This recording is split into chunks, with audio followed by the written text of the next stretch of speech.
Le diabète concerne des millions de personnes, c'est associé à beaucoup d'autres maladies chroniques. Aujourd'hui, je vous donne des conseils pour le prévenir et diminuer les conséquences du diabète.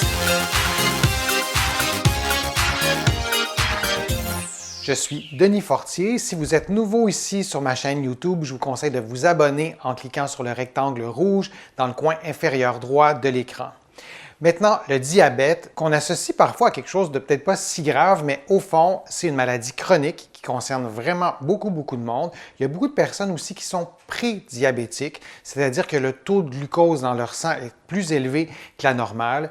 Et, bonne nouvelle, il y a des façons de prévenir le diabète. Donc, ça vaut la peine de réfléchir un petit peu aux gestes qu'on peut poser pour prévenir le diabète et aussi pour améliorer notre qualité de vie, pour améliorer notre santé si on souffre déjà de diabète. Aujourd'hui, je vous parle exclusivement du diabète de type 2. Il y a d'autres types de diabète, j'en parlerai peut-être dans d'autres vidéos, mais concentrons-nous sur le diabète de type 2 qui compte pour 90% des cas.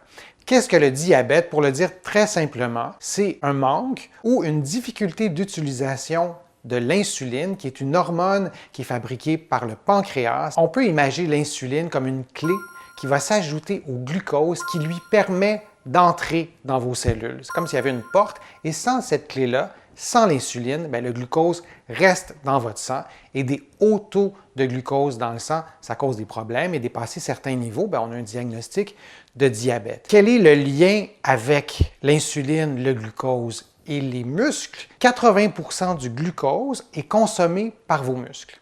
Donc, le fait de contracter régulièrement vos muscles, le fait de marcher, fait en sorte de vous donner des taux de glycémie qui sont beaucoup plus acceptables. Et à l'inverse, si vous êtes très sédentaire, c'est-à-dire que si vous êtes vraiment assis durant 7, 8, 9 heures, 10 heures par jour, vous vous privez de cette contraction musculaire-là et donc il y a un effet sur vos taux de glycémie, c'est-à-dire qu'il risque d'avoir en tout cas plus de glucose à l'intérieur de votre sang et vous êtes plus à risque de diabète. C'est bien documenté. Si vous marchez peu, donc si vous êtes souvent en position assise, votre risque de diabète peut être jusqu'à doubler, ce qui est quand même pas mal. Le diabète est aussi associé à des taux d'inflammation relativement élevés dans votre corps. Et le fait d'avoir ces taux d'inflammation élevés-là, le fait d'avoir des perturbations avec l'arrimage insuline et glucose, dérègle votre santé métabolique et vous êtes plus, notamment, à risque de problèmes vasculaires, donc au niveau de vos vaisseaux sanguins, et de problèmes cardiaques aussi. D'utiliser la marche pour prévenir le diabète, c'est sûrement la façon la plus simple. Ça ne coûte rien, c'est facile à mettre en pratique, tout le monde peut le faire. Vous pouvez le faire à n'importe quel moment dans la journée aussi. On sait que de marcher 30 minutes après les repas, ça a des effets bénéfiques sur votre glycémie, sur le taux de glucose dans votre sang. Si on veut parler en termes de nombre de pas, il y a des gens qui vont se procurer un podomètre, soit un podomètre mécanique, donc tout simple, qui est vraiment peu dispendieux, ou soit à l'autre extrémité du spectre, une montre connectée ou un bracelet qui va compter le nombre de pas pour vous. Vous allez avoir des suivis sur votre ordinateur, sur votre tablette, tout ça. Donc, il y a plusieurs façons de compter vos pas. Vous pouvez aussi y aller de façon approximative. Sachez qu'en marchant à une vitesse relativement modérée, en 10 minutes, vous faites à peu près 1000 pas. C'est de façon très approximative, mais si vous ne voulez pas utiliser un podomètre, vous pouvez aussi le calculer comme ça. Mais bref, si vous utilisez un podomètre, le nombre de pas va être beaucoup plus précis et l'objectif, c'est de dépasser absolument 7500 pas par jour. Si vous êtes en bas de ça, vous augmentez votre risque de diabète. Le chiffre à cibler encore plus, ça serait le 10 000 pas par jour,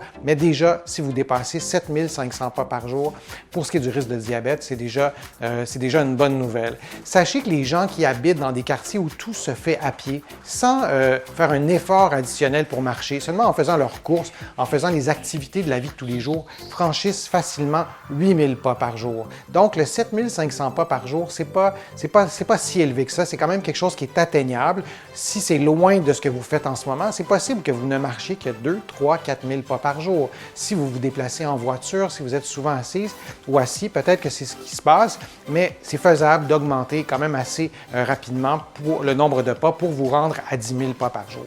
L'obésité fait partie des principaux facteurs de risque de diabète. C'est toujours un sujet sensible. Quand je l'aborde avec mes patients, j'essaie d'y aller avec une certaine sensibilité. Et pour moi, ce qui me préoccupe dans l'obésité ou dans le surpoids, c'est pas du tout l'aspect esthétique qu'on peut mettre de côté là, pour aujourd'hui. C'est vraiment le dérèglement de la santé métabolique. Le gras sécrète des messagers chimiques, en quelque sorte des hormones qu'on appelle adipokines, et ça vient débalancer d'une certaine façon la santé métabolique, c'est-à-dire les réactions biochimiques qui se passent entre autres dans votre sang. Et ces adipokines-là qui sont sécrétées, c'est des messagers chimiques qui aiment beaucoup l'inflammation. En fait, plus vous avez d'adipokines, il y a des chances que vous ayez plus d'inflammation dans votre corps. Et on sait que l'inflammation, c'est aussi associé au diabète, pour simplifier un petit peu. Donc, on ne veut pas avoir trop d'inflammation. En fait, on en veut le moins possible. Et l'obésité est associée à des niveaux plus élevés d'inflammation. En contrepartie, et ça, c'est une bonne nouvelle, vos muscles représentent environ 40 % de votre poids et ces muscles-là vont produire des messagers chimiques, un peu comme le tissu adipeux, un peu comme le gras, mais ces messagers chimiques-là qu'on appelle myokines, eux vont davantage produire des messagers chimiques qui sont anti-inflammatoires. Donc, plus vous contractez vos muscles, plus vous risquez d'avoir des niveaux d'inflammation acceptables ou des très, très bas niveaux d'inflammation. Donc, si vous êtes en surpoids, si vous êtes obèse, ça vous est probablement déjà effleuré l'esprit. On vous a sûrement déjà recommandé de perdre du poids, que ça serait mieux pour votre santé, et c'est vrai, c'est tout à fait louable. Une étape que vous pourriez faire en premier, c'est de bouger plus souvent, de contracter vos muscles. Et la marche, c'est la meilleure façon et la façon la plus simple d'y arriver. Et ce n'est pas nécessairement une marche de 2 heures en montagne. Ça peut être une marche à l'intérieur de votre maison en premier ou d'aller faire des petites promenades de 5, 10, 15 minutes au départ. Et si vous marchez vraiment lentement, vous vous dites « ça vaut probablement pas la peine, je ne suis pas très essoufflé », bien non, ça vaut la peine parce que vous contractez vos muscles et ces messagers chimiques-là qui sont sécrétés, ces messagers chimiques-là qui sont anti-inflammatoires, bien, vous en bénéficiez.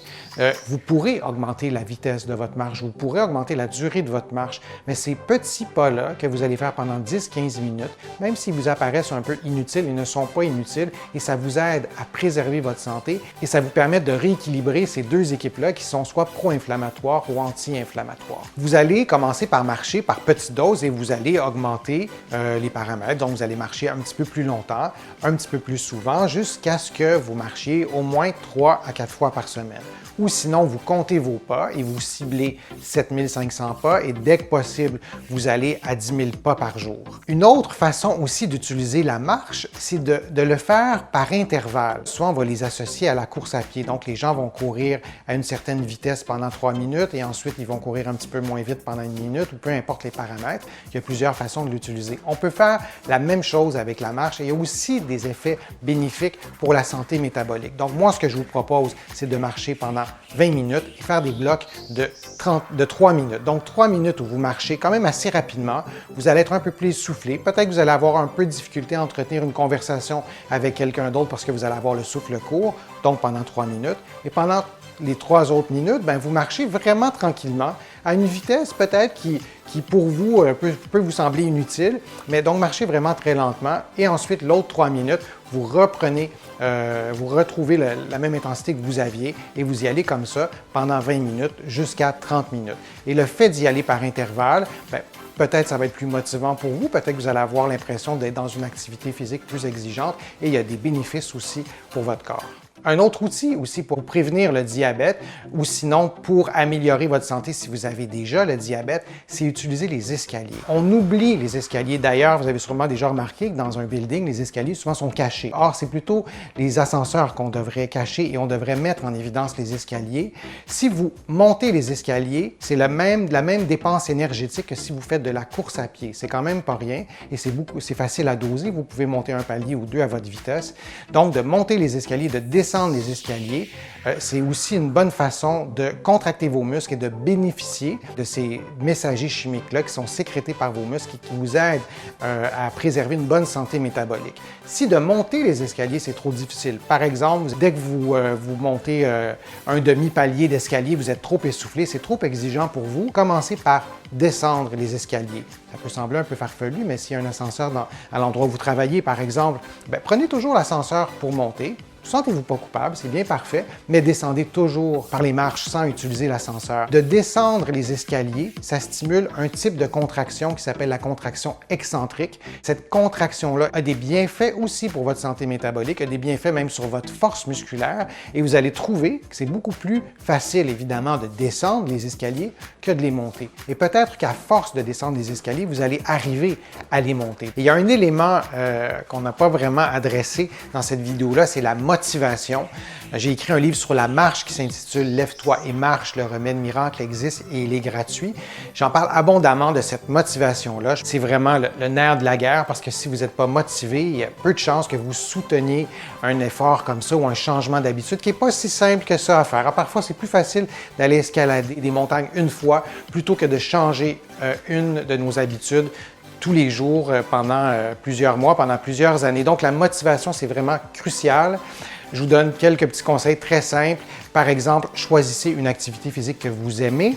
Je dis souvent à mes patients, si vous n'aimez pas ça, faire des exercices, on ne fera pas d'exercice, on va choisir quelque chose que vous aimez. C'est la règle de base. L'autre chose, rappelez-vous les avantages de la marche, entre autres dans la prévention du diabète. Je vous en ai parlé longuement dans cette vidéo-là. Rappelez-vous toujours les avantages, ne les oubliez jamais. Souvenez-vous aussi de l'étincelle, c'est-à-dire à partir de quel moment vous avez décidé que vous étiez pour changer vos habitudes, vous avez décidé que vous étiez pour être moins souvent assis ou de pratiquer une activité physique plus régulièrement, souvenez-vous de cette étincelle. Dans mes patients, ce qui arrive souvent, c'est le médecin qui annonce, par exemple, un diagnostic de diabète. Alors, la personne veut se prendre en main et à partir de ce jour-là commence la période élastique et cette période élastique-là, vous devez la raccourcir au minimum et cette période-là est définie par le moment où le médecin vous donne ce diagnostic-là de diabète et le jour où vous allez vraiment commencer à pratiquer votre activité physique ou mettre en pratique votre changement d'habitude ou de comportement que vous voulez faire. Réduisez cette période-là au maximum. Et un autre truc aussi, faites l'activité physique, la marche par exemple, avec quelqu'un d'autre ou dans un groupe.